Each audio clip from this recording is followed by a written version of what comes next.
Study IQ IAS, अब तैयारी हुई affordable. Welcome to study IQ's new initiative the podcast. मैं आपका होस्ट दीपांश मूरजानी आपका स्वागत करता हूं। द पॉडकास्ट के लास्ट एपिसोड में हमने इस कॉन्स्टिट्यूशन अ बोरोड डॉक्यूमेंट पर डिस्कशन किया था and today we will talk about historical background of our constitution and acts related to it. Sir, आज का प्रेजेंट कॉन्स्टिट्यूशन बनाने में कॉन्स्टिट्यूशन मेकर्स को 2 साल 11 महीने और 18 दिन लगे थे। हाउएवर, क्या इस कॉन्स्टिट्यूशन को इवॉल्व होने के लिए हमें सिर्फ इतने ही टाइम फ्रेम को देखना होगा या it goes beyond that in British era? What is your opinion? Historical background को समझने के लिए हमें मॉडर्न हिस्ट्री और पॉलिटी को दोनों पर्सपेक्टिव से समझना बहुत जरूरी होता है। To understand historical background, I will walk you through some past events before 1773 Act. After Battle of Buxar in 1764, East India Company को दीवानी rights grant होते हैं। That means right to collect revenue with EIC in the region of Bengal, Bihar and Orissa. फिर year 1767 काफी important हो जाता है क्योंकि इस साल EIC ने पहली बार इंडियन अफेयर्स में इंटरवीन किया था। उन्होंने प्लंडर्स में अपना शेयर डिमांड किया था which was around 4 million pound per year.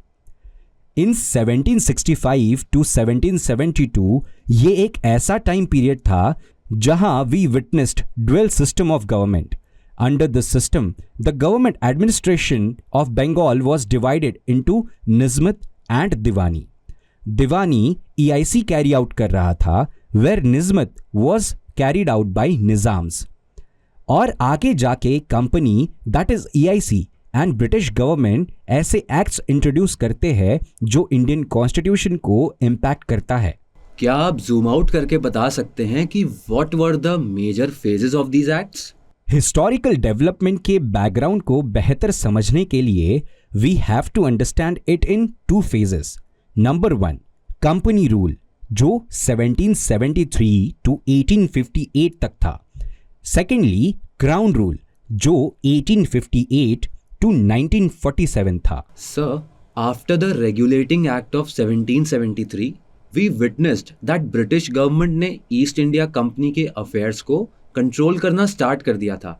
How important it was to gain control of India through East India Company by the British government? इस एपिसोड में मैं आपको कंपनी रूल के बारे में डिस्कस करूंगा, यानी कि 1773 to 1858। Regulating act first act है कंपनी रूल के अंदर, और ये एक्ट काफी इंपॉर्टेंट बन जाता है बिकॉज इस एक्ट के थ्रू ब्रिटिश गवर्नमेंट के EIC के फंक्शंस को डिवाइड कर दिया था इनटू पॉलिटिकल और एडमिनिस्ट्रेटिव फंक्शंस में, which resulted in the beginning of central administration. Governor of Bengal को गवर्नर जनरल ऑफ बंगाल बनाया गया और first governor general of Bengal रहे वॉरेन हेस्टिंग्स। इस एक्ट के थ्रू कोर्ट ऑफ डायरेक्टर्स बनाए गए जो कि EIC के लिए एक गवर्निंग बॉडी की तरह एक्ट कर रही थी, which used to report to British government about civil, military and revenue collections in India. Then एक एग्जीक्यूटिव काउंसिल बनाई गई जो कि 4+1 की मेंबर बॉडी थी, और गवर्नर जनरल ऑफ बंगाल के सबऑर्डिनेशन में governor of Bombay and governor of Madras को बिठाया गया। Also supreme court was established at Calcutta in 1774, और फिर 1781 के अमेंडमेंट से सुप्रीम कोर्ट के जुरिस्डिक्शन को डिफाइन किया गया और पर्सनल लॉ को एडमिनिस्टर करने की पावर भी सुप्रीम कोर्ट को मिली। Sir, the next important act was the Pitt's India act of 1784, जिसमें ब्रिटिश गवर्नमेंट ने ईस्ट इंडिया कंपनी को थोड़ा और कंट्रोल किया। So can you please tell us that why this act is important in terms of the constitutional development of our country? Pitt's India act implement होने के बाद जिन Indian territories पर EIC का कंट्रोल था उन्हें अब ब्रिटिश पोजेशन इन इंडिया कहा जाने लगा। Actually EIC became a subordinate department of British government. Britishers ने पॉलिटिकल एंड कमर्शियल फंक्शंस को सेपरेट किया और 2 बॉडीज भी बनाई, कोर्ट ऑफ डायरेक्टर्स जो कि रिस्पॉन्सिबल थी for commercial functions and political functions को बोर्ड ऑफ कंट्रोल गवर्न कर रहा था। Sir, after the Pitt's India Act, 3 Charter Acts were introduced. Charter Act of 1813, Charter Act of 1833 and Charter Act of 1853. And जो एक common part in सभी acts में है वो है कि slowly and steadily British government ने ईस्ट इंडिया कंपनी की जो मोनोपोली थी उसको कम किया। सो आप इन चार्टर एक्ट्स को कैसे देखते हैं? चार्टर एक्ट को समझने से पहले हमें चार्टर एक्ट और रेगुलेटिंग एक्ट के डिफरेंस को समझना होगा। रेगुलेटिंग एक्ट का मतलब होता है रेगुलेट करना, कुछ नए चीजों को ऐड करना, पुरानी चीजों को रिमूव करना। But charter act is basically related with renewal of licences. Charter act of 1813 ने EIC की कंप्लीट मोनोपोली को फिनिश कर दिया क्योंकि 19th सेंचुरी के इनिशियल फेज में नेपोलियन के रिस्ट्रिक्शंस की वजह ब्रिटेन के लोग एंड ट्रेडर्स यूरोप में ट्रेड कर पाने से असहमत थे। They started objecting the complete monopoly of EIC और इस रीजन ने EIC की ट्रेड मोनोपोली को सिर्फ ट्री ट्रेड तक और चाइना की ट्रेड तक रिस्ट्रिक्ट करके रखा।